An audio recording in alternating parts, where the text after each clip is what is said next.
இந்த 3 தவறு மட்டும் நீங்க செய்யாம இருந்திருந்தா கண்டிப்பா இந்தியா வின் பண்ணி இருக்கும்னு சொல்லிட்டு இந்திய அணி வீரர்களை கிழித்து தொங்க விட்டிருக்கிறார் தினேஷ் கார்த்திக். 193 என்ற எளிய இலக்கை அடைய முடியாமல் 22 ரன் வித்தியாசத்தில் தோல்வி அடைந்திருக்கிறது.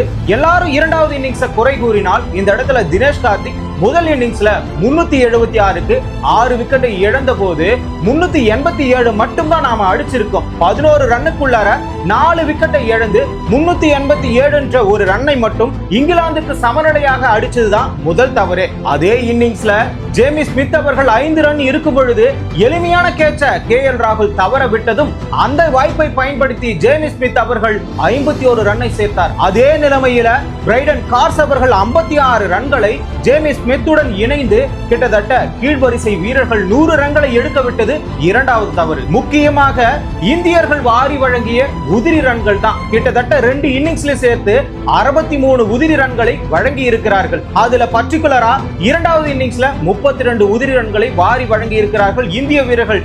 ஜோ ரூட்டோ 40 ரன் தான் அடிச்சாரு. இன்னொரு பக்கம் ஸ்டோக்ஸே 33 ரன் தான் அடிச்சாரு. அதற்கு அடுத்து இருக்கக்கூடிய ஹையஸ்ட் ரன்னை எதுனா இந்த உதிரி ரன் தான். ஏன்னா 32 உதிரி ரன்களை இந்தியாவில் இருந்து வாரி வழங்கி இருக்கிறார்கள். இது மூன்றாவது தவறு. இப்படி 3 வகை தவறையும் செய்யாமல் இருந்திருந்தால் கண்டிப்பா இந்தியா வின் பண்ணி இருக்கும் சொல்லிட்டு தினேஷ் கார்த்திக் சொன்னது சரியா தவறான்னு சொல்லிட்டு நீங்க கமெண்ட்ல சொல்லுங்க. கிரிக்கெட் நிகழ்வுகளை ஒரு நிமிடத்துல தெரிஞ்சுக்கணுமா? ஷார்ட்ஸ் தமிழை ஃபாலோ பண்ணுங்க.